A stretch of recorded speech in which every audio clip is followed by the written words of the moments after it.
শিশু শ্রেণী প্রাক প্রাথমিকের পুরস্কার দেওয়া হবে। প্রাক প্রাথমিকের প্রথম হয়েছে শেখ সোহরাব হোসেন। জোরে হাততালি সবাই ওদের জন্য। এখানে দ্বিতীয় হয়েছে তানিয়া খাতুন। নাদিরা ইয়াসমিন ওর পাশে দাঁড়িয়ে যাও। জোরে হাততালি নাদিরা ইয়াসমিনের জন্য। আর তৃতীয় হয়েছে জাসমিন খাতুন। আরো জোরে হাততালি জাসমিনের জন্য। টাইটা দেখে এসো, টাইটা এখানে দেখে দাও, পরে নিয়ে চুলটা ভালো করে নাও, করে পাখির বাসার মতো দেখো, খেপির মতো দেখা বেজি। আচ্ছা, ওদেরকে পুরস্কার দেওয়া হচ্ছে, সোনার পেন্সিল দেওয়া হচ্ছে। তিনজনকে সোনার পেন্সিল দিয়ে দেওয়া হচ্ছে, গোল্ডেন পেন্সিল।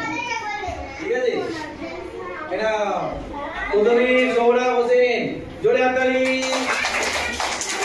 দ্বিতীয় নাদিরা ইয়াসমিন। ওখানে বলতো তুমি চলে আসছো কেন বাবা? ওখানে বলতো না। আর তৃতীয় জসমিন খাতুন।